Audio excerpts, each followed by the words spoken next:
Hello and welcome to this class. कैसे आप सब लोग? उम्मीद करता हूँ कि आप सब लोगों ने अपना लास्ट लेक्चर में जो होमवर्क दिया था डायरेक्शंस में वो आप लोगों ने कर लिया होगा।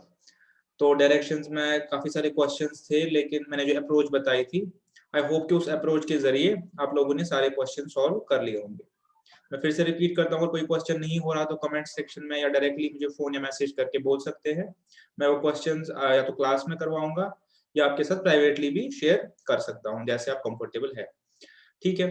तो आज का लेक्चर बहुत छोटा-सा रहेगा, कोई ज़्यादा आज हम नहीं करेंगे। मैंने आज डिसाइड किया कि आपको ब्लड रिलेशंस करवाएँगे, ठीक है? तो ब्लड रिलेशंस में भी जैसे मैंने आपको डायरेक्शंस के केस में टेक्नीक बताई थी कि कैसे हम इसको सॉल्व कर सकते हैं, जहाँ पे हमारे गलतियों के चांसेस मिनिमम हो। वैसे ही हम क्या करेंगे कि ब्लड रिलेशंस में भी एक टेक्नीक डेवलप करेंगे कि जिससे हमारी गलतियों के चांसेस मिनिमम हो। जो बच्चे सीए कर रहे हैं, उनसे ये एक्सपेक्टेशन है ही हमारे पास कि उनको जो रिलेशंस है, किस रिश्ते को इंग्लिश में क्या कहते हैं वो उनको पता होगा। इतनी एक्सपेक्टेशन मैं आप लोगों से कर सकता हूँ कि चाचा को इंग्लिश में क्या कहते हैं, पापा को इंग्लिश में क्या कहते हैं, भाई को इंग्लिश में क्या कहते हैं, ठीक है? चचेरे भाई को इंग्लिश में क्या कहते हैं। तो ये सब चीज़ें आपको ऑलरेडी पता है। तो हम उस पे ध्यान नहीं देंगे, वो आप बुक से भी देख सकते हैं अगर किसी में कोई डाउट है। हमारा अभी क्या मोटिव रहेगा कि मैं आपको एक टेक्नीक बताऊँ, एक यूनिक टेक्नीक बताऊँ, जो आप हर क्वेश्चन में यूज़ करेंगे। यानी आपने हर क्वेश्चन को अलग-अलग तरीके से नहीं करना। नॉर्मली क्या होता है इन केसेस में, डायरेक्शन के केस में मैंने जैसे परसों टेक्निक बताई कि आप एक क्वेश्चन एक तरीके से करते हैं, दूसरा दूसरे तरीके से करते हैं, तीसरा किसी और मैकेनिज्म से करते हैं। तो उसमें क्या होता है कि गलतियों के चांसेस मैक्सिमम रहते हैं। जैसे डायरेक्शंस के केस में हमने एक सिंगल टेक्निक यूज की, एक सिंगल हमने तरीका डेवलप किया कि जो मर्जी क्वेश्चन आए आपने उसी तरीके से चलना है, जिसको हमने नाम दिया था एरोज एंड क्रॉसेस मेथड। तो आप वो एरो और वो क्रॉस हमेशा बनाएंगे और उसके थ्रू आप क्वेश्चन सॉल्व करेंगे, जैसा मैंने आपको सिखाया था। ठीक है? ऐसे ही रिलेशन ब्लड रिलेशंस के केस में हम एक टेक्निक डेवलप करेंगे, टेक्निक आपको समझाएंगे। तो आपने हर केस में वही टेक्निक यूज करनी है। ठीक है? जब आप हर केस में वही टेक्निक यूज करेंगे तो आपकी गलतियों के चांसेस मिनिमम रहेंगे। दूसरा, आप जब एक चीज को बार बार करेंगे तो वो चीज आपके हैबिट में आ जाएगी और उससे क्या होगा कि आपके गलतियों के चांसेस बिल्कुल रिड्यूस हो जाएंगे। ठीक है? तो लेक्चर छोटा सा रहेगा, कोई ज्यादा हम इसमें करेंगे नहीं। मैं आपको 50 प्लस क्वेश्चन है आपकी बुक में, इसमें से मैंने 10 क्वेश्चन आपको करवाऊंगा और पहले टेक्निक डेवलप करवाएंगे। ठीक है? आइए हम शुरू करते हैं आज का।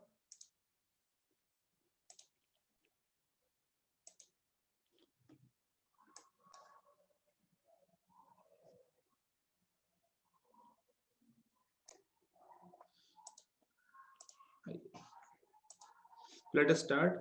आपको याद होगा डायरेक्शंस के केस में मैंने आपको डायरेक्शंस के केस में मैंने आपको एक टेक्निक का नाम क्या था हमारे पास, याद होगा आपको, एरोज एंड क्रॉस टेक्निक, याद होगा। जिसमें हमने क्या बोला था, एक रिकॉल करते हैं जल्दी से, कि आप जिस डायरेक्शन में जा रहे हो उसको आप एरो से डिनोट करेंगे ऐसे, और जो आपका स्टॉपेज पॉइंट है उसको क्रॉस से डिनोट करेंगे। उस क्रॉस से क्या होगा, आपको क्रॉसेस एज आर्म्स या एज हैंड्स लेने और इसे आपको राइट लेफ्ट आइडेंटिफाई करना है। ऐसे हमने किया था, आपको याद होना चाहिए ये चीज। ठीक है?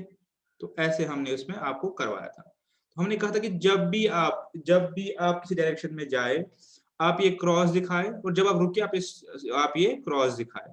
जब आप ऐसे करेंगे तो आपकी गलतियों के चांसेस मिनिमम होंगे, ये आपको याद होगा।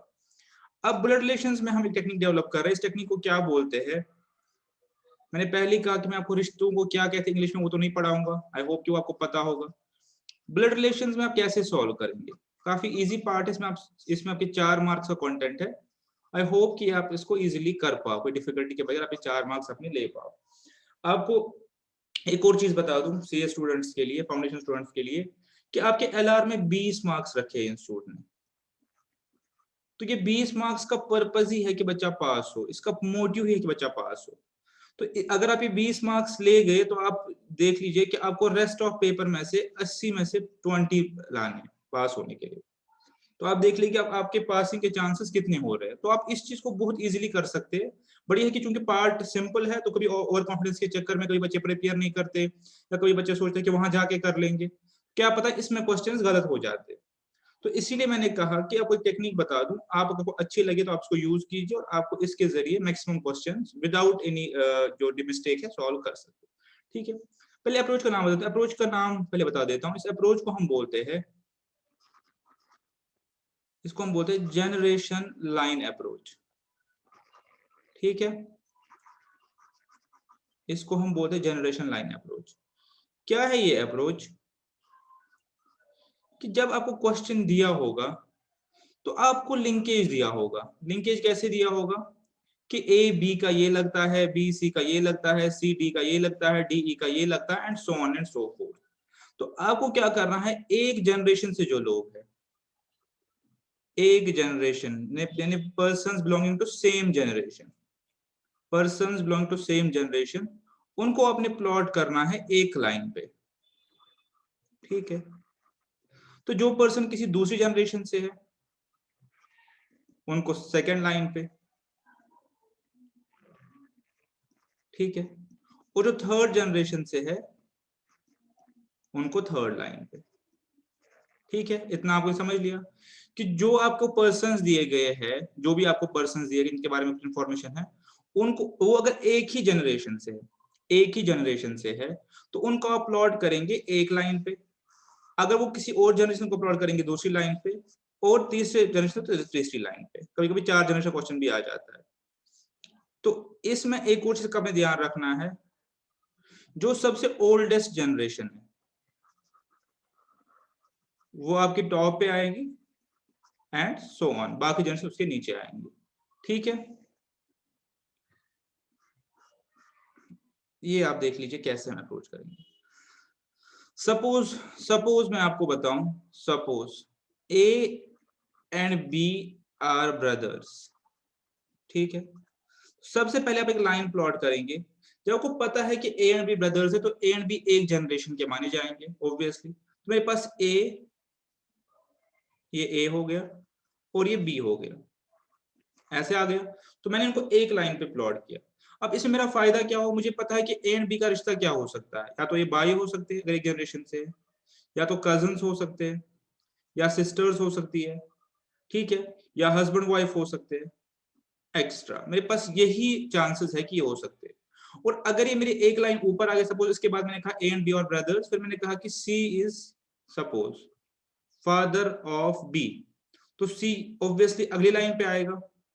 तो जब सी बी से एक लाइन ऊपर आ गया, तो आपके पास ऑलरेडी ये पता है कि सी इसका या तो फादर हो सकता है, या मदर हो सकता है, मदर हो सकती है, या अंकल हो सकता है, या आंट हो सकती है।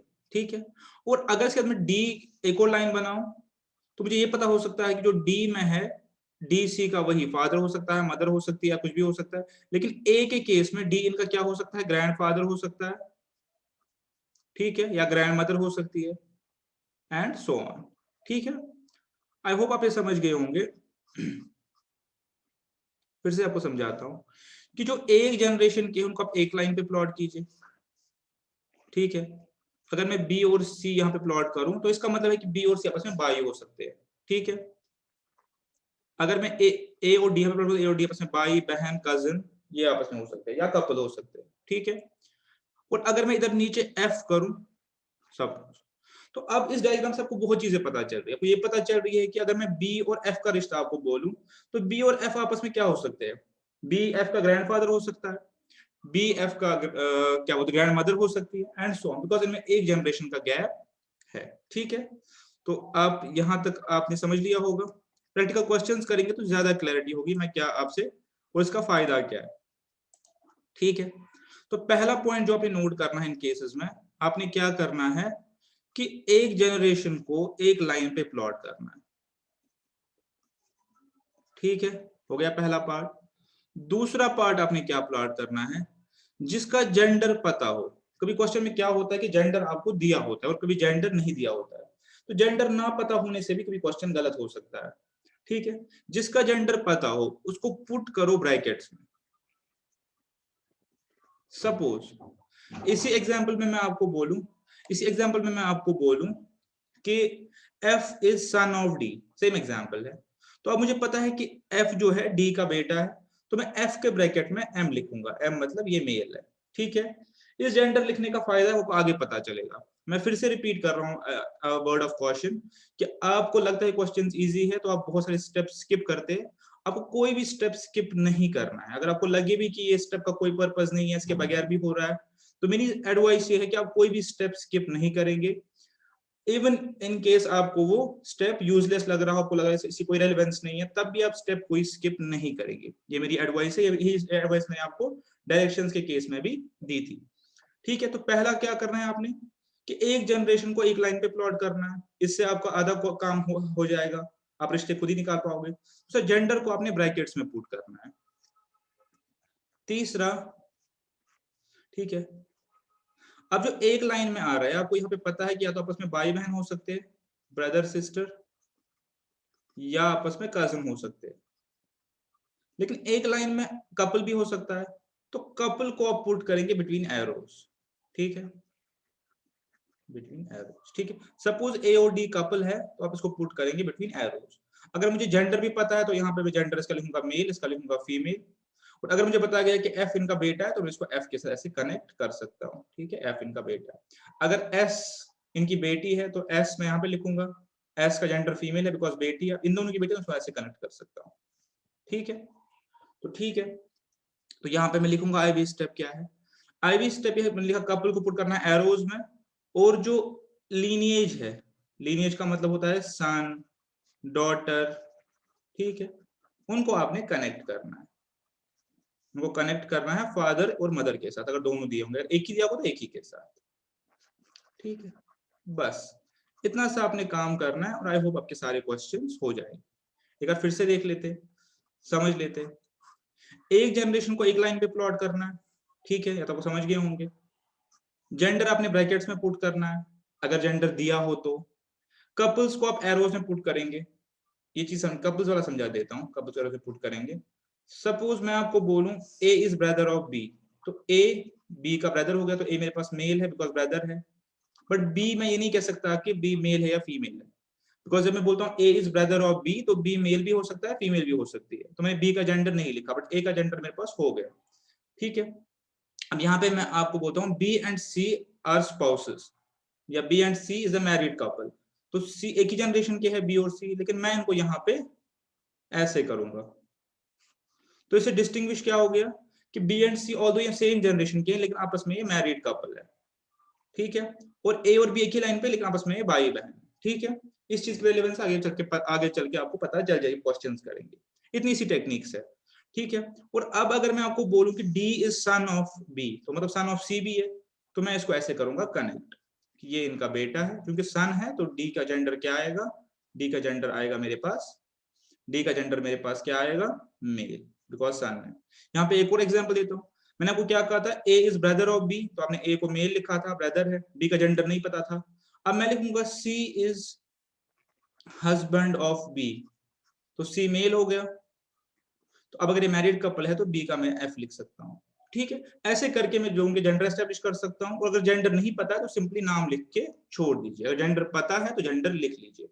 ठीक है, तो इतने के साथ एक लास्ट रिपीटिशन और मैं आपको क्वेश्चंस करवाऊंगा, 10 क्वेश्चंस करवाऊंगा, और आज का टॉपिक वाइंड अप करेंगे, आप सारे क्वेश्चन सॉल्व कर लेंगे।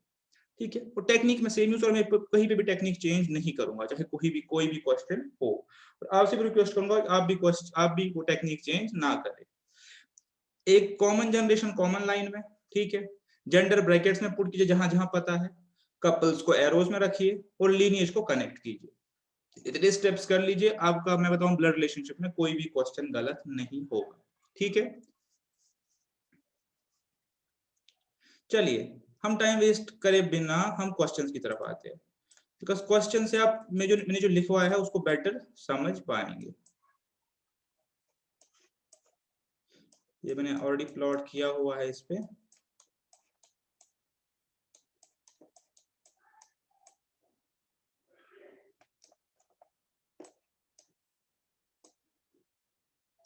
ठीक है, इतना काफी है। ठीक है, मैं रैंडमली कोई कोई क्वेश्चन करवाऊंगा इसमें से। ठीक है, और आप बाकी सारे क्वेश्चंस करें। क्वेश्चन नंबर 15,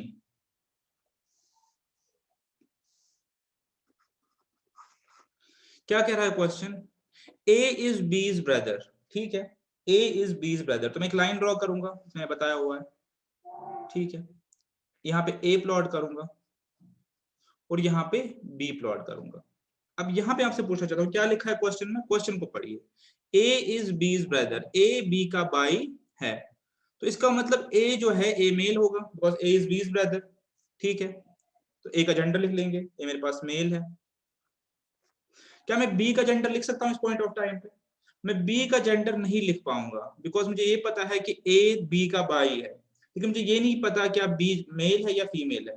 दोनों केसेस में A B का भाई हो सकता है, तो अब B मेल है या फीमेल है वो क्वेश्चन नहीं बता रहा, तो मैंने उस चीज को अभी नहीं छेड़ा, ठीक है, मैंने उस चीज को अभी नहीं छेड़ा। अब नेक्स्ट क्या बता रहा है, नेक्स्ट देखते थे। C is A's mother, ठीक है, C जो है A की मदर है, तो अब C और A अलग जनरेशन से हो गए, तो मैं एक और लाइन ऊपर पुट करूंगा, ठीक है। जो पहला रूल था कि अलग जनरेशन अलग लाइन पे, मैंने लाइन पुट की, यहाँ पे मैंने C को प्लॉट किया, ठीक है। C का जेंडर आप बता सकते हैं, C फीमेल है, बिकॉज C A की मदर है। जब C A की मदर हो गई तो मैं ये लीनिएज कनेक्ट करूंगा, जो मैंने बताया था कि इसकी मदर है और ये इसकी भी मदर है, ठीक है, बिल्कुल, क्योंकि ये आपस में भाई बहन, ठीक है। यहां तक हो गया। देखिए हम कितना इजीली इस क्वेश्चन को कर पा रहे, जस्ट बिकॉज हमने एक टेक्निक डेवलप की है। D is C's father, D जो है C का फादर है, यानी C मेरे पास ये है, इसका फादर जो है मेरे पास D है। को लाइन बनाऊंगा, क्या D का जेंडर मैं लिख सकता हूं? हाँ, तो इसको कनेक्ट कर देंगे लीनिएज को, क्योंकि ये इसका फादर है, ठीक है। अब यहाँ पे आपको ये पता चल गया हो कि डी और ए आपस में किस रिश्ते में हो सकते हैं, इनके बीच में दो लाइन है, ठीक है। और जेंडर मेरे पास बी का नहीं, बाकी सब जेंडर लिख लिया। अब मेरे साथ फॉलो कर लीजिए, तो आप देख लीजिए कि हम क्वेश्चन कैसे इजीली सॉल्व कर सकते हैं। डी जो है सी का, अब एक बार स्टेप वाइज फिर से देखते हैं। ए बी का ब्रदर है, ए बी मैंने एक लाइन पे प्लॉट किए। ए का जेंडर मुझे पता चल गया मेल, बिकॉज ऑफ भाई है। बी का जेंडर मैं नहीं बता पाऊंगा, भाई भी हो सकता है बहन भी हो सकती है। सी मदर है ए की, इसका मतलब बी की भी मदर है, तो एक लाइन पे आ गए। और डी सी का फादर हो गया, तो डी एक लाइन ऊपर, एक जनरेशन ऊपर आ गया। ई इज बी सन, अब ई आ गया जो बी का बेटा है, तो ई कहां पे आएगा, एक लाइन नीचे। ई जो है मेल है, बिकॉज सन है, और ये किसका सन है, बी का सन है, ठीक है। तो ये लीनिएज जिसकी आ गई, क्वेश्चन खत्म हो गया। अब ये कह रहा है how is D related to E, D और ई का रिश्ता क्या है। यहाँ पे देख लीजिए, how is D related to E. और यहाँ पे अपने एक ध्यान रखना है, क्वेश्चन दो प्रकार से पूछ सकता है, दो टाइप्स है, कि डी ई का क्या लगता है, ई डी का क्या लगता है। आप ये समझिए, डी ई का क्या लगता है, ई डी का क्या लगता है। तो आपने देखना है कि कौन किसके बारे में पूछ रहा है। यहाँ पे पूछ रहा है how is D related to E, यानी क्वेश्चन यहाँ पे पूछ रहा है कि ये जो डी है, ये जो डी है, ये ई का क्या लगता है, ये डी जो है मेरे पास, ये इस ई का क्या लगता है, ठीक है, ठीक है। तो आई होप अभी तक आपने आंसर निकाल लिया होगा। कैसे निकाल लिया होगा, अब देखिए डी और ई के बीच में कितनी लाइन है, ठीक है। ये इसका बेटा मान लीजिए या बेटी मान लीजिए, ये इसका बेटा इसका बेटा, तो ऑब्वियसली ये इसका ग्रेट, हमें बताना है कि डी ई का क्या लगता है। तो डी जो है ई का ग्रेट ग्रैंडफादर या ग्रेट ग्रैंड मदर हो सकती है, ठीक है, ग्रेट ग्रैंडफादर या ग्रेट ग्रैंड मदर। अभी मैं जेंडर नहीं देख रहा, मैं बस लाइंस को देख के बोल रहा हूँ, क्योंकि ई का फादर इस लाइन में होगा, ग्रैंडफादर इस लाइन में होगा, और ई का जो ग्रैंड फादर या मदर वो इस लाइन में होगा।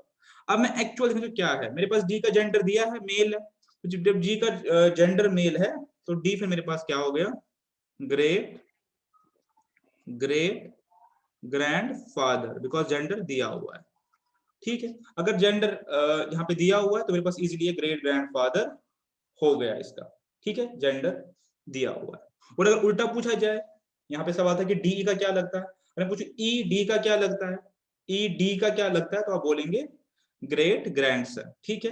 ये मैं लाइंस देख के बता पा रहा हूँ कि इसका फोर्थ जनरेशन में आ रहा है, ठीक है। आई होप तो आप इस चीज की यूटिलिटी समझ गए होंगे, जो मैंने जनरेशन लाइन मेथड आपको बताया, इसकी यूटिलिटी आई होप आप समझ गए होंगे। तो इसमें आपके क्वेश्चन कम गलत होने के चांसेस बिल्कुल मिनिमम है, क्वेश्चन गलत होने के चांसेस बिल्कुल मिनिमम है, अगर आप सही से क्वेश्चन को अप्रोच करेंगे तो। अब यहाँ पे एक कमी रह गई शायद समझने में, कि बी का जेंडर नहीं पता, तो बी का जेंडर पता करने से कोई हमें डिफरेंस नहीं होगा आंसर में।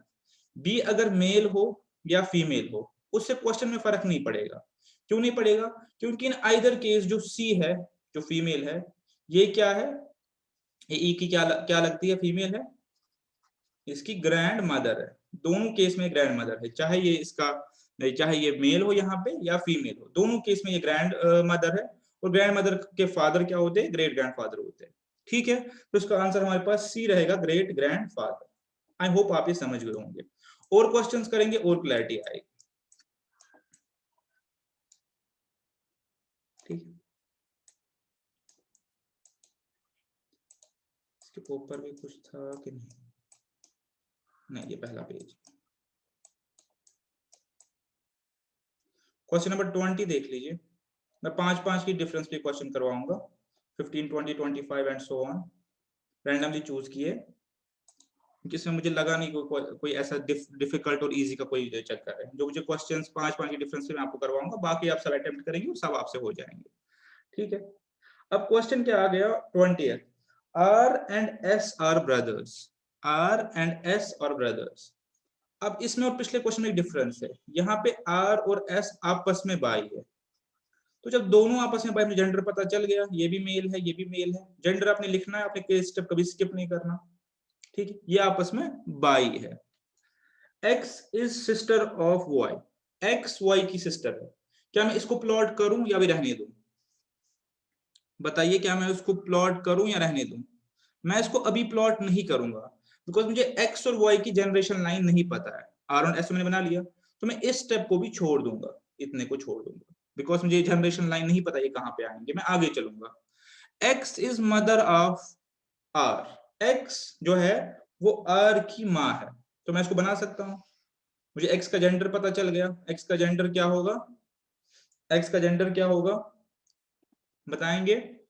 X का जेंडर होगा फीमेल, बिकॉज X क्या है, R की माँ है। उसको मैं क्या कनेक्ट भी करूंगा? हाँ, हमें पता है कि लीनिएज हमें कनेक्ट करना है, लीनिएज हमें कनेक्ट करना है, जो हमने 4 स्टेप सीखे थे।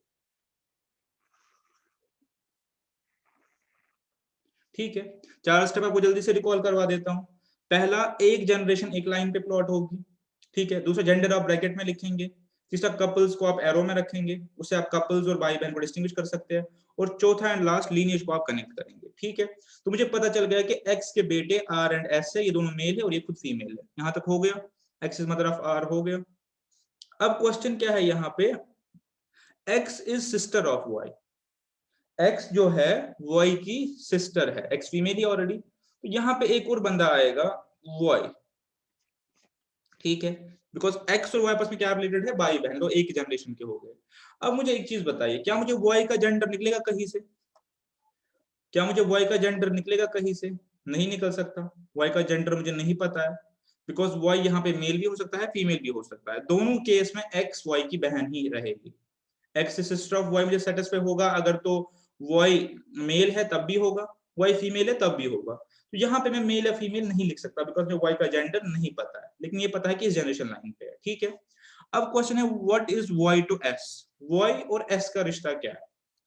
ठीक है, बहुत ही आसान है। एस जो है एक्स का बेटा है, और ये जो है, ये जो वाई है यहाँ पे, ये क्या होगा एक्स का?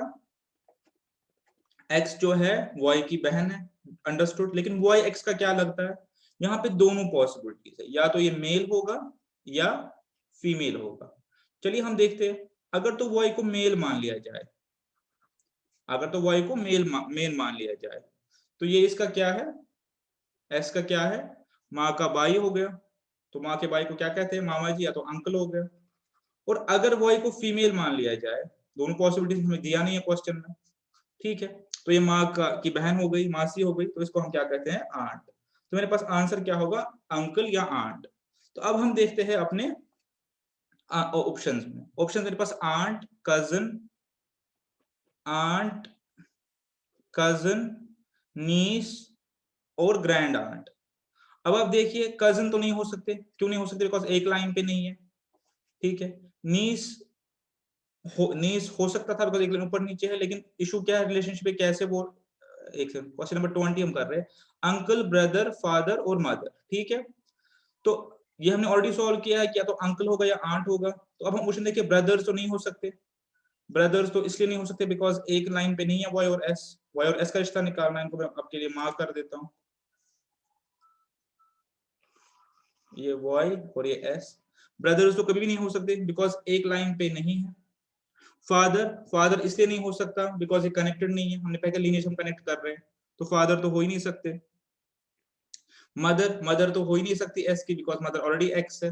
तो बचा क्या, वही जो हमने पहले निकाला था, अंकल या आंट। अब जैसी भी मर्जी कर ले, आपको इस लाइन का पर्पस पता चल जाएगा, अंकल या आंट। दोनों पॉसिबिलिटीज ओके है, क्योंकि मेरे पास आंट ऑप्शन नहीं है तो मैं अंकल को ही चूज करूंगा विदाउट डाउट। ठीक है,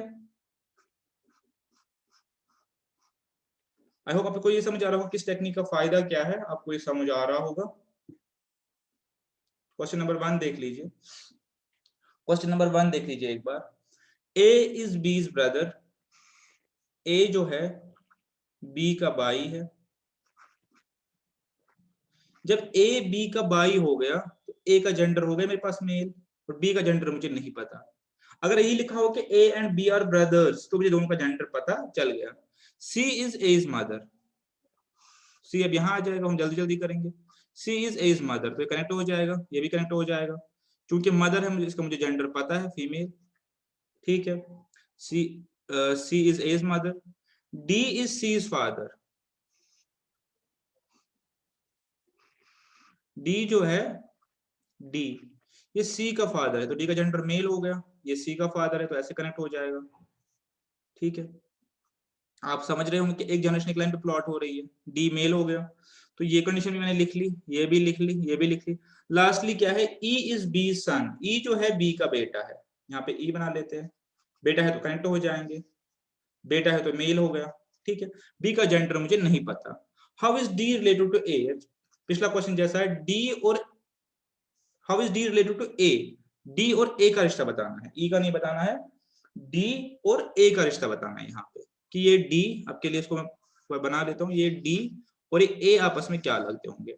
आप देखिए एक दूसरे के साथ कनेक्टेड है। ठीक है, तो how is D related to A, D A का क्या लगता है, सी इसका फादर लगता है। ठीक है, सी इसका फादर लगता है, क्योंकि ये मेल है तो ये इसका ग्रैंड फादर लगेगा। ठीक है, सिंपल है, बिकॉज एक एक दो जनरेशन ऊपर उसका ग्रैंड फादर लगेगा। सिंपल, और हमें जेंडर भी पता है तो कोई डिफिकल्टी हमें इस क्वेश्चन में हो ही नहीं, तो इसका मतलब ये जो इन्फॉर्मेशन थी हमारे लिए रिडंडेंट थी। ठीक है, अगर डी और ई का रिश्ता पूछता तब हम क्या करते, तब हम एक अलग तरीके से करते। ये इन्फॉर्मेशन हमारी रिडंडेंट है, यहाँ पे इतनी जो इन्फॉर्मेशन है ये रिडंडेंट इन्फॉर्मेशन हमारे लिए है। ठीक है, बी और ई वाली, तो आई होप आपने ये भी अच्छे से समझ लिया होगा जनरेशन लाइन और डॉट्स का क्या पर्पस है। तो कोई भी मर्जी क्वेश्चन कर ले, आप ये टेक्निक को यूज करेंगे तो आप इसको इजीली कर पाएंगे।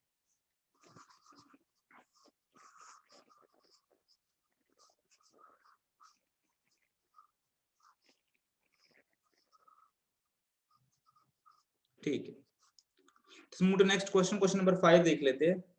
Question number 5, P is husband of Q and R is mother of S and Q। ठीक है, क्वेश्चन नंबर 5 देख लीजिए। P is husband of Q, तो अब मैंने एरोज का यूज करेंगे। P जो है Q का हस्बैंड है, तो जब P Q का हस्बैंड है तो P के ब्रैकेट में मैं क्या लिखूंगा, जेंडर लिखना जरूरी है, स्टेप कोई स्किप नहीं करना, मेल और ये फीमेल। और एरोज मुझे क्या बोल रहा है कि एक ही लाइन पे है लेकिन ये मैरिड कपल है, because P and is husband of Q and R is the mother of S and Q। R जो है R कनेक्ट हो जाएगी बिकॉज मदर है, लीनियज कनेक्ट करनी है। R फीमेल है, हमें पता है बिकॉज मदर है, किसकी मदर है, S एंड Q। ये मैंने S यहाँ पे प्लॉट किया, इसकी भी मदर हो गई। ठीक है, अब S का मुझे जेंडर पता है, नहीं पता, S का मुझे जेंडर नहीं पता और रेलेवेंट भी नहीं है। R is mother of S and Q का क्या पर्पस था कि S एंड Q आपस में भाई बहन है और P एंड Q आपस में कपल है ड्यू टू एरोज, और R इनका क्या है, माँ है।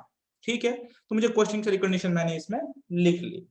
ठीक है, अब मुझे लास्टली क्या चाहिए, ये कह रहा है कि R P का क्या लगता है, R P का क्या लगता है। ये देखिए R और P बहुत ही आसान तरीके से पता लगा लिया होगा। अगर हम लाइंस को कनेक्ट करना चाहे तो देख सकते हैं क्या लगता है, क्यू की माँ है आर और पी और क्यू आपस में कपल है, तो क्या है, उसकी वाइफ की माँ हो गई, तो उसको हम क्या बोलते हैं, मदर इन लॉ। ठीक है, मदर इन लॉ, बिकॉज ये कपल है, ये मदर है। अगर ये सीधे कनेक्टेड होता डायरेक्टली तो हम सीधे मदर लिख लेते, हम लिख सकते हैं कि क्यू आर की मदर है बिकॉज ये फीमेल है और ये कनेक्टेड है।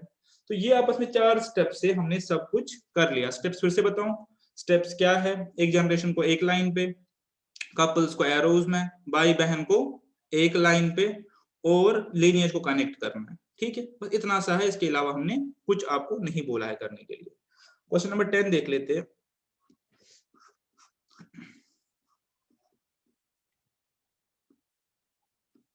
ठीक है, मैं भी 5-5 के बाद क्वेश्चन उठा रहा हूँ।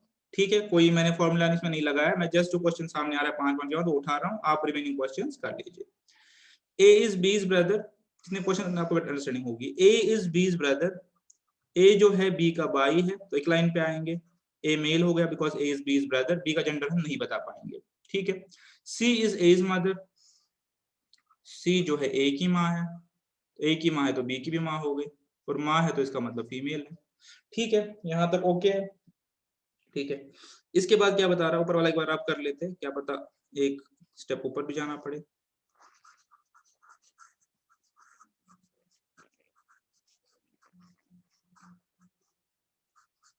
ठीक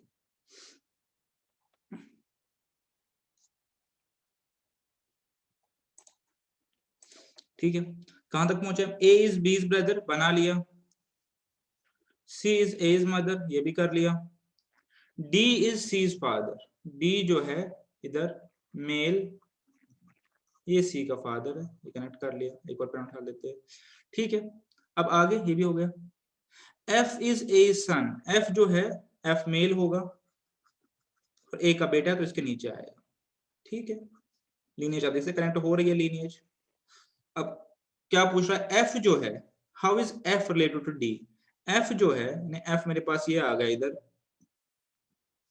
एफ जो है ये एफ, ये इस डी का क्या लगता है? How is F related to D, यानी डी को अगर बोलना हो कि एफ मेरा क्या लगता है। ठीक है, अब आप बताइए एफ डी का क्या, दोनों मेल है और ये लीनिएज के साथ कनेक्टेड भी है, तो आप बता पाएंगे क्या लगता है। ठीक है, अब बताइए बताइए अपने साथ, ग्रेट ग्रैंडसन, ग्रेट ग्रैंडसन, इधर इसका सन आएगा, इधर से ग्रैंडसन आएगा, इसका ग्रेट ग्रैंडसन आएगा। ठीक है, आई होप आप ये समझ गए होंगे अच्छे से कि इस जनरेशन का क्या पर्पस है जो हमने बनाया है।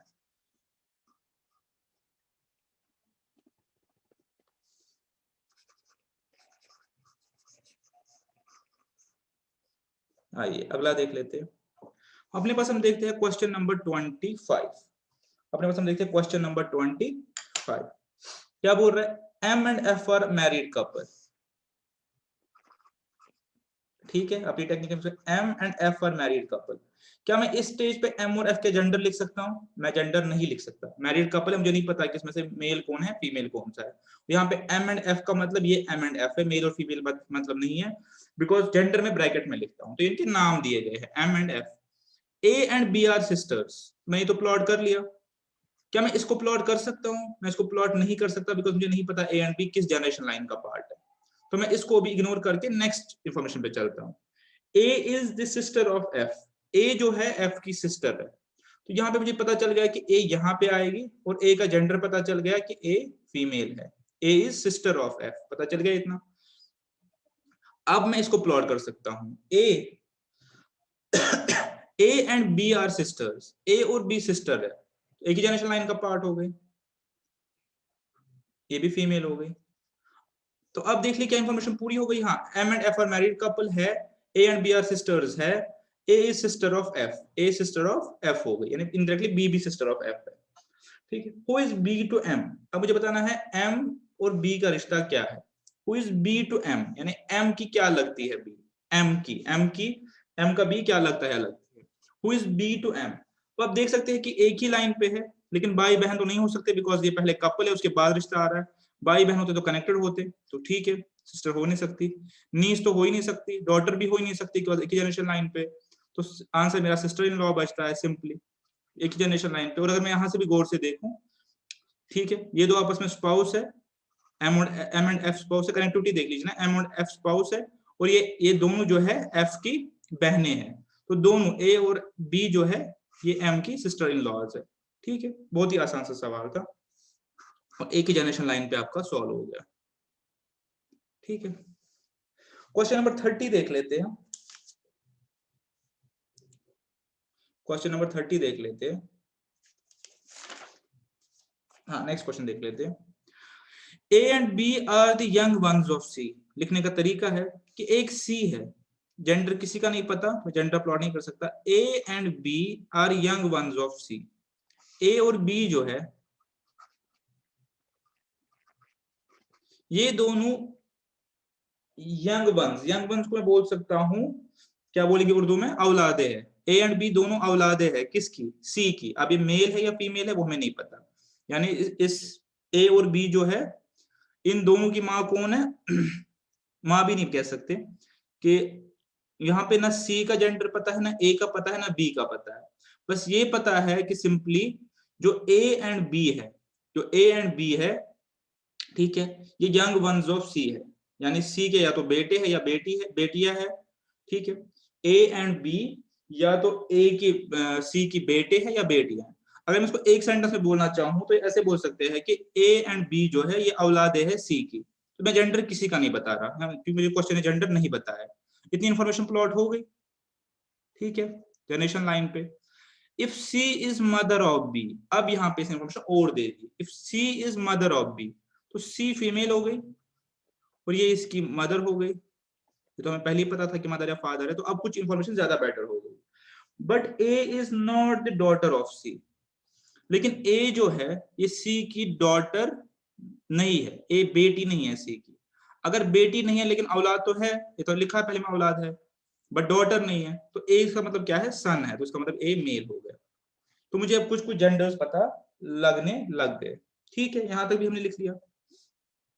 अब ये क्वेश्चन वही पूछ रहा है, A is not of C, हो गया यहां तक। Then what is relationship between C and A, ये तो आसान सा सवाल हो गया। सी और ए आपस में क्या लगते हैं, सिंपली मदर एंड सन, दोनों का जेंडर पता चल गया, मदर एंड सन, ठीक है, mother and son. Question number 35। I hope आप अप्रिशिएट कर पा रहे हो कि इस टेक्निक का क्या फायदा हुआ। बिकॉज अपेरेंटली सोचते हैं कि बहुत इजी सवाल है, एग्जाम में जाके कर लेंगे, लेकिन जब कंफ्यूजन हो जाती है तो उसके बाद पता भी नहीं चलता कि हमने कहाँ पे गलती और कैसे हमने क्वेश्चन को गलत कर लिया। यहाँ पे जैसे डायरेक्शंस के केस में आपने देखा होगा और इसके केस में देखा होगा, दोनों केसेस में आपका मिस्टेक करने के जो चांसेस है वो बहुत मिनिमम हो जाते हैं, अनलेस आप कोई बहुत ही गलत तरीके से क्वेश्चन को मिस इंटरप्रेट करे। अगर आप क्वेश्चन को सही पढ़ प्लॉट करें तो क्वेश्चन आपका कभी भी गलत नहीं होगा। क्वेश्चन नंबर 35 देख ले। हाँ, ए इज बी सिस्टर। ए जो है बी की बहन है, तो ए यहां आ गया female, B, A is B sister, ठीक है। सी इज बीज मदर। सी जो है, एक second,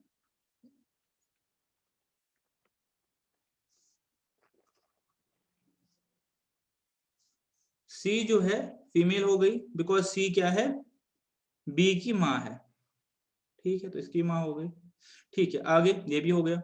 D is C's father. D जो मेल हो गया डी, बट ये क्या है, सी का फादर है,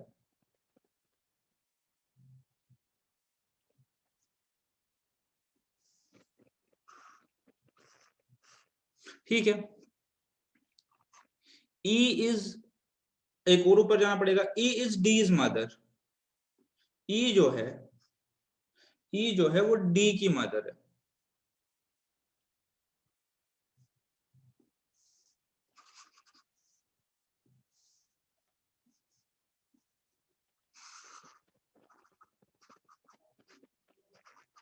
फीमेल मैंने लिखा बिकॉज मदर है, कोई और लाइन से कनेक्ट करता हूँ, ठीक है। ये मेरे पास ग्राफ प्लॉट हो गया, जो क्वेश्चन लिखा है प्लॉट करता गया। Then how is A related to D. A इधर है, डी इधर है, ए डी का क्या लगता है, आपको पता है लीनिएज कनेक्ट हो रहा है, तो सिंपली आप क्या बोल सकते हैं, ग्रैंड डॉटर, ग्रैंड सन नहीं बोल सकते बिकॉज ये फीमेल है, तो ये इसकी ये जो ए है डी की ग्रैंड डॉटर है। बहुत आसान सा सवाल है और आपने इसको इजीली कर लिया।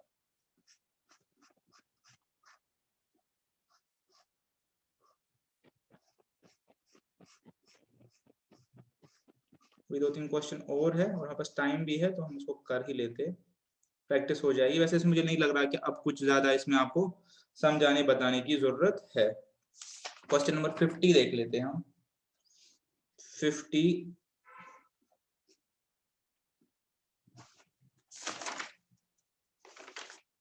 50 देख लेते। There are two film stars. There are two film stars. ये क्वेश्चन नंबर 50 है। There are two film stars. One is the father of other's son. ठीक है, इतना इंफॉर्मेशन इतनी दी है। One is the father of other's son. One is the father of other's son. इतना दिया। तो अब यहाँ पे हमारे पास x और y है नहीं, ABCD है नहीं, तो मैं x और y लिखूंगा कि दो ही तो लोग हैं। तो there is a film star X, there is a film star Y. ठीक है, इतना मैंने लिखा। ये पहली इंफॉर्मेशन मैंने यूज की। One is the father of other's son. तो हम क्या लिखेंगे? Let X be father of Y's son. Let X be father of Y's son. इतना ही दिया, इतना ही दिया है बस, इसके अलावा कुछ नहीं दिया है। हमें इन दोनों का रिश्ता बताना। ठीक है, मैं अपनी टेक्निक अभी भी चेंज नहीं करूंगा, मैं वही करूंगा जो मैंने आपको बोला, मैं वही करके आपको बताऊं कैसे सॉल्व करेंगे। बट क्वेश्चन हमारे पास इतना ही दिया है कि दो फिल्म स्टार्स है एक्स और वाई, रिश्ता नहीं दिया गया। एक ही चीज लिखा है कि X is father of Y son. मैंने लिखा है कि one is father of other son, तो मैंने प्रिज्यूम किया कि X is father of Y son. मैं वाई से वर्सा भी प्रिज्यूम कर सकता हूँ, Y is father of X son, तब भी मेरा सोल्यूशन चेंज नहीं होगा। अब मुझे इन दोनों का रिश्ता बताना है। ठीक है, तो मैं कोई किसी को प्लॉट करता हूँ। मैं पहले y को प्लॉट कर लेता हूँ। मेरे पास y यहाँ आ गया।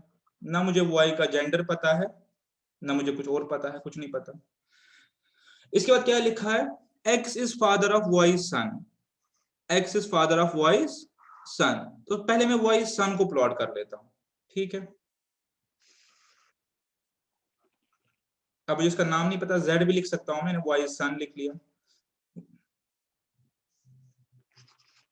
या मैं इसको बेटर रिप्रेजेंट ऐसे लिख सकता हूँ, y सन, क्या इसका नाम रखेंगे? Z। हम खुद ही रख सकते हैं Z, और ये हो गया मेल बिकॉज ये इसका सन है। बट अभी मुझे ये पता चला कि Y जो है, Z जो है, Y का बेटा है, ये मेल है। अब मुझे ये नहीं पता कि Y खुद मेल है या फीमेल है, ये चीज मुझे नहीं पता। ठीक है, इंफॉर्मेशन इतनी है। अच्छा, अब क्या लिख रहा है? X जो है, जो X है, जो X है, X फादर है Y सन का, यानी Z का जो है X फादर है, तो ये यहाँ आएगा, मेल है बिकॉज फादर है, तो ये ऐसे कनेक्ट हो गया। ठीक है, अब हमें क्या बताना है कि ये लोग आपस में क्या है, ये लोग आपस में क्या है। अब आप सीधे देख सकते हैं, जो Z है ये Y का भी बेटा है, X का भी बेटा है, तो सिंपली ये आपस में फीमेल है और इसकी माँ है, तो ये आपस में मैरिड कपल हो गए। तो X and Y are married couple. जो जेंडर भी पता है, X इसमें मेल है, Y इसमें फीमेल है। क्वेश्चन क्या था? एक दूसरे को क्या लगते हैं, तो हम लिखेंगे हस्बैंड वाइफ लगते हैं। ठीक है, बहुत ही आसान सा सवाल था, बट क्वेश्चन लिखने का ढंग थोड़ा सा अजीब था, तो इससे क्या है कि आपको कंफ्यूज करना चाहते थे। बट आपने जो लाइन यूज की तो कंफ्यूजन के चांसेस बिल्कुल जीरो हो गए, बिकॉज आपको जेंडर लाइन ने बता दिया कि कौन किसका क्या लग सकता है। ठीक है, नेक्स्ट देख लेते 55th क्वेश्चन देख लेते हैं। हाँ, 5th क्वेश्चन देखिए, 5 की गैप पे। A prisoner introduced a boy who came to visit him. एक प्रिजनर था, उसके पास कोई लड़का मिलने आया, बॉय तो जेंडर पता चल गया। जेलर ने पूछा कौन मिलने आया है, तो उसने कहा कि brothers and sisters I have none. मेरा कोई भाई या बहन नहीं है। प्रिजनर ने कहा कि मेरा कोई भाई या बहन नहीं है। ही इज माई फादर्स सन। ठीक है, ही इज माई फादर्स सन। ठीक है, अब देख लीजिए, मैं अभी भी टेक्निक चेंज नहीं करूंगा, बिकॉज मैंने आपको पहले ही बोला कि क्वेश्चंस पढ़ने में इजी लगते हैं, हम दिमाग में इसका आंसर निकालने की कोशिश करेंगे और चांसेस है कि हम कुछ मिस इंटरप्रेट करें। एक जेंडर लाइन पे देयर इज लीस्ट पॉसिबिलिटी कि आप कुछ गलत करोगे। तो सबसे पहले हम प्रिजनर को ही बनाएंगे, हमें जेंडर नहीं पता, हम प्रिजनर लिखेंगे। प्रिजनर, जेंडर नहीं पता।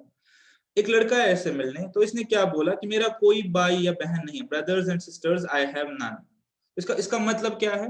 प्रिजनर ये बोल रहा है कि मैं अपने माँ बाप का अकेला बेटा हूँ। इसका मतलब यहाँ पे कोई भाई बहन कुछ भी प्लॉट नहीं होगा, मैं दिखाने के लिए बोल रहा हूँ। इसका कोई भाई बहन नहीं है। अब नए से बनाता हूँ, दिखाने के लिए बनाया, दिखाया आपको कि इसका मतलब प्रिजनर का कोई भाई बहन नहीं है। ठीक है, तो ये नंबर लाइन, ये जेंडर लाइन बनाते हैं। मैंने सबसे पहले प्रिजनर को बना लिया, प्रिजनर। इसका मुझे जेंडर नहीं पता, पर ये पता इसका कोई भाई या बहन नहीं है। इससे जो लड़का मिलने है उसका जेंडर पता है, वो मेल है। ही इज माई फादर सन। ठीक है, प्रिजनर का जो मेरा फादर है, ये प्रिजनर का फादर हो गया, ऊपर होगा एक लाइन में प्रिजनर फादर। इसका जेंडर क्या होगा, मेल, ऑब्वियसली फादर है। क्या ये लाइन से कनेक्ट होंगे? हाँ जी होंगे, बिकॉज एक लीनिएज के। तो मैं कहां तक पहुंचा इस क्वेश्चन में? ये तो मैंने कर लिया, ये पहला brother sisters I have none मैंने कर लिया, क्योंकि मैंने इसका कोई भाई बहन प्लॉट नहीं किया। ही इज माई फादर्स सन, ये प्रिजनर का फादर हो गया। अब ये कह रहा है जो मेरा फादर है उसके बेटे का बेटा। अब प्रिजनर के फादर का बेटा कौन है? यही है, प्रिजनर ही है।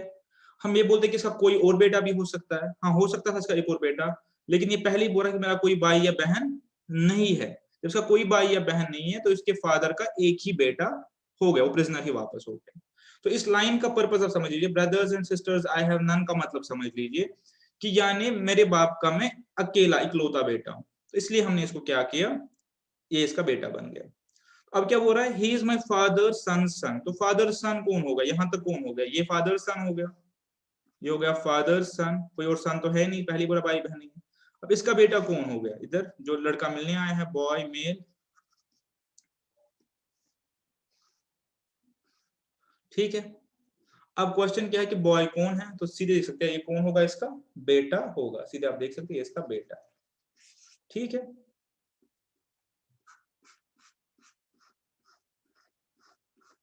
आई होप आप जेंडर लाइन को अप्रिशिएट कर पा रहे होंगे कि व्हाट वाज द पर्पस। अब 2 क्वेश्चन लास्ट है, मैं इसको वाइंड अप करता हूं और बाकी क्वेश्चंस आप करेंगे। Sita is niece, Sita is, question number 40 है ये एक अच्छा क्वेश्चन है। Sita is niece of Ashok, Sita जो है नीस है अशोक। सबसे पहले मैं किसको ड्रॉ करूंगा? अशोक को ही ड्रॉ करेंगे सबसे पहले। ये अशोक को मैंने ड्रॉ किया। ठीक, सीता जो है अशोक की नीस है, ये सीता हो गई। जेंडर्स ड्रॉ करूंगा, सीता का मुझे पता है जेंडर क्या है, फीमेल है। ये मैं फीमेल इसलिए नहीं बोल रहा हूँ कि सीता नाम दिया गया है, मैं इसलिए बोल रहा हूँ बिकॉज ये नीस है, तो नीस है तो ये फीमेल है। ठीक है, अच्छा, अब मुझे ये नहीं पता कि सीता का माँ बाप कौन है, बस मुझे ये पता कि इसके माँ बाप का जो, इसके माँ बाप का जो भाई या बहन है वो अशोक है। मैं अशोक का जेंडर भी नहीं बता सकता, नाम से तो जेंडर मेल है, बट मैं जेंडर नहीं बता सकता इसका, बिकॉज एक्स और वाई भी हो सकता था यहाँ पे, जरूरी नहीं कि अशोक को एक्स लिखा होता। तो अब नामों की तरफ मत जाइए, सीता को मैंने फीमेल इसलिए लिखा नाम की वजह से नहीं, बिकॉज वो नीस दी गई है क्वेश्चन में। पहला पार्ट हो गया। अशोक मदर इज लक्ष्मी, तो अशोक की माँ लक्ष्मी है, तो मैं ऊपर जाऊंगा, लक्ष्मी फीमेल लिखूंगा, नाम की वजह से नहीं, बिकॉज अशोक की माँ इस वजह से, तो ये मैं कनेक्ट करूंगा। ठीक है, हो गया female. Kalyani is Lakshmi mother, Kalyani जो है,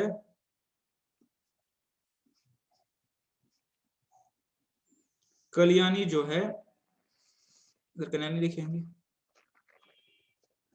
फीमेल, ये इसकी मदर है। ठीक है, चल रहा है, ठीक है, कल्याणी चल, ये भी हो गया। कल्याणीज हस्बैंड इज गोपाल, कल्याणी का हस्बैंड जो है गोपाल है।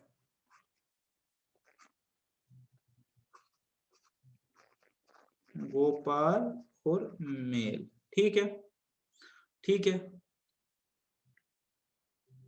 अशोक के नीचे हम कनेक्ट क्यों नहीं कर पा रहे? बिकॉज हमें अशोक का बेटा बेटी नहीं पता, सीता के मम्मी पापा के बारे में नहीं पता, बस ये पता है कि इसका जो माँ या बाप होगा वो ये इसका भाई है। ठीक है, ये इसकी नीच लगती है, ये इसका बेसिकली अंकल या आंटी है। जेंडर नहीं पता अशोक का, नाम से तो पता है मेल है, बट क्वेश्चन को अगर अशोक की जगह हम ए लिखे, सीता की जगह एस लिखे, लक्ष्मी की जगह एल लिखे, कल्याणी की जगह के लिखे और गोपाल की जगह जी लिखे, तो जिनके मैंने जेंडर ब्रैकेट में लिखे उनके ही पता है। ठीक है, अशोक का हम नाम से अंदाजा लगा सकते हैं, लेकिन हम उसको बाय नेम हम नहीं जाएंगे, हम क्वेश्चन को देखेंगे। अशोक की जगह आपके पास ए भी आ सकता है क्वेश्चन में, तब आप कैसे करेंगे?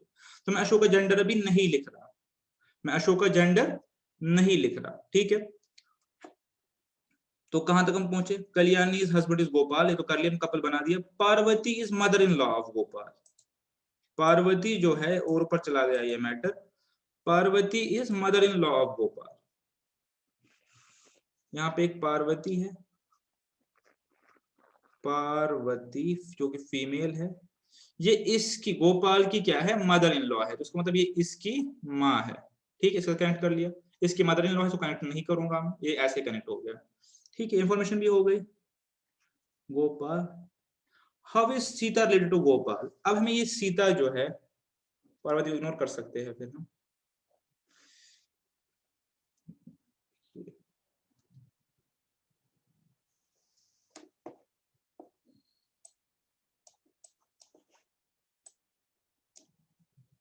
अच्छा क्वेश्चन है ये, वो आपको स्क्रीन पे अच्छे से विजिबल हो रहा है। पार्वती की एक्चुअली रिक्वायरमेंट है नहीं, मैं इसको चलो क्वेश्चन में रख लेता हूँ ताकि आपको कोई कंफ्यूजन ना हो। हाँ, इधर इसको फ्रीज कर देता हूँ, देख लीजिए। अब मुझे किनके बारे में पूछा गया, मैं उनको मार्क कर देता हूँ। मुझे पूछा गया है ये गोपाल जो है, ये जो गोपाल है, how is Sita related to Gopal. Sita जो है गोपाल की क्या लगती है, how is Sita related to Gopal. अब आप इसको गौर से यहां से देखिए, कोई लिंकेज नहीं है इन लोगों का, कोई लिंकेज नहीं है। क्या मैं कोई लिंक एस्टेब्लिश कर पा रहा हूं, वो देखिए।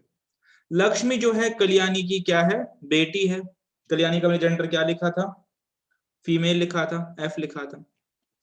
ठीक है, जेंडर एस्टेब्लिश किया था, नाम से नहीं लिखा था। ये दोनों आपस में कपल हो गए। ठीक है, कैसे पता चला कपल हो गए, बिकॉज ये इसकी मदर इन लॉ हमने पहले से ही बताया था, तो ये कपल हो गए। तो ये इनका, इसका मतलब गोपाल और कल्याणी का जो फीमेल है बेटी है वो लक्ष्मी है। ठीक है, और जो लक्ष्मी है, और जो लक्ष्मी है ये क्या है, अशोक की, ये अशोक की माँ है। ठीक है, ये अशोक की माँ है। अब हमें एक्चुअली इसका रिलेशनशिप निकालने की कोशिश कर रहे हैं। ठीक है, अब मुझे ये पता है कि अशोक जो है, अशोक जो है इसका कोई भाई या बहन हो, मुझे नहीं पता भाई या बहन है, जिसकी बेटी सीता है। ठीक है, तो मैं यहाँ पे अगर एक प्लॉट करूंगा, सीता मदर भी हो सकता है, फादर भी हो सकता है, वो मुझे नहीं पता। तो चाहे मदर हो या फादर हो, दोनों यहाँ पे हो सकते हैं। ठीक है, हो सकते हैं। तो दोनों केस में, चाहे यहाँ पे सीता का मदर हो या फादर हो, अशोक उनका ये है, भाई है या बहन है, दोनों केस में मैं नहीं पता भाई है या बहन है। तो लेकिन दोनों केस में सीता जो है वो अशोक की नीस हो गई। ठीक है, तो अब मैं इसको इधर कनेक्ट ना करके इधर कनेक्ट कर सकता हूँ, ये मैं कनेक्ट कर सकता हूँ। हाँ जी, कनेक्ट हो गया आराम से, बिल्कुल आप समझ गए कि सीता का यहाँ पे कोई क्या मदर या कोई फादर होगा, इसकी वजह से ये अशोक की नीस हो गई। ठीक है, आप इस जेंडर इक्वेशन को समझ रहे होंगे, आपसे भाई बहन हो गई। अब चूंकि अशोक की माँ जो है लक्ष्मी है और ये इसका भाई या बहन है, अशोक का भाई या बहन होगा, इसकी तो मदर या फादर है लेकिन अशोक का तो भाई या बहन है, तो इन दोनों की कॉमन माँ होगी। ठीक है, तो लक्ष्मी तक हम आ गए, यानी लक्ष्मी जो है सीता की दादी है, या फादर के एंड से या मदर के एंड से। और ये जो है गोपाल, क्योंकि गोपाल मेल है, ये इसका क्या बोल, ये जो गोपाल है ये इसका फादर हो गया। तो अब सिंपली आपको पता चल गया सीता और गोपाल जो है कितने लाइंस का डिस्टेंस है आपस में। ठीक है, 1 2 3। तो ये चूंकि फीमेल है, तो गोपाल की सीता क्या हो, इससे रिलेटेड गोपाल, हम गोपाल के पॉइंट से देखना है, तो गोपाल के पॉइंट ऑफ से देख लीजिए, ये इसका बेटी होगी लक्ष्मी, उसका कोई बेटा या बेटी होगा और उसकी ये बेटी है, तो गोपाल बोलेगा simply she is my grand daughter. ठीक है, रादर ग्रेट ग्रैंड डॉटर, क्योंकि ये एक जनरेशन हो गई डॉटर वाली, ये ग्रैंड डॉटर वाली, ये ग्रेट ग्रैंड, तो इसका आंसर होगा ग्रेट ग्रैंड डॉटर। ठीक है, क्वेश्चन नंबर 40 हो गया, ये मुझे अच्छा क्वेश्चन लगा। और इस क्वेश्चन में बिकॉज हमारे पास मिसिंग लिंक थी जो हमने खुद पूरी की, इससे डिफिकल्ट क्वेश्चन नहीं आएगा मुझे लग रहा है।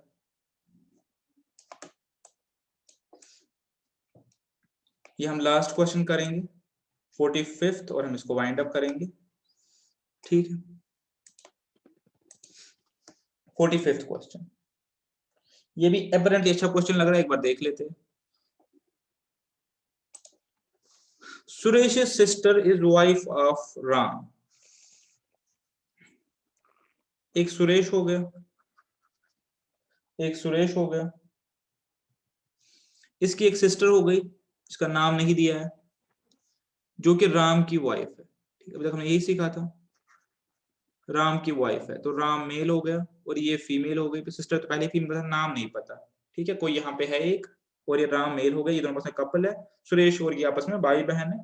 Suresh Suresh sister is wife of Ram, ठीक है। सब सुरेश का जेंडर हम नहीं बता पाएंगे, सुरेश लड़का हो सकता है, लड़की भी हो सकती है। नाम की तरफ हम नहीं जाएंगे, हम जा रहे हैं by question. Ram is Rani's brother, ठीक है। तो अब राम जो है रानी का भाई है, तो रानी यहां पे आ जाएगी। राम इज रानीज ब्रदर, नाम से नहीं जाएंगे, अगर नाम से जाएंगे तो रानी फीमेल लिख सकते हैं, लेकिन मुझे नहीं पता, ब्रदर के केस में दोनों जेंडर हो सकते हैं, बिकॉज मैं नाम से नहीं जा रहा। ठीक है, राम इज रानीज ब्रदर, यहाँ तक हो गया। ये आपस में भाई बहन है, ये पता चल गया, ये आपस में भाई बहन है, पता चल गया, ये आपस में कपल है, ठीक है। राम्स फादर इज मधुर, राम का जो फादर है उसका नाम है मधुर, ठीक है, लिख लेते हैं मधुर, मेल क्योंकि फादर है, इसका फादर है तो इसका भी फादर हो गया, ठीक है यहां तक। शीतल इज राम्स ग्रैंड मदर, शीतल जो है यहाँ पे शीतल आएगी, शीतल ये राम की ग्रैंड मदर है, राम की ग्रैंड मदर है। शीतल जो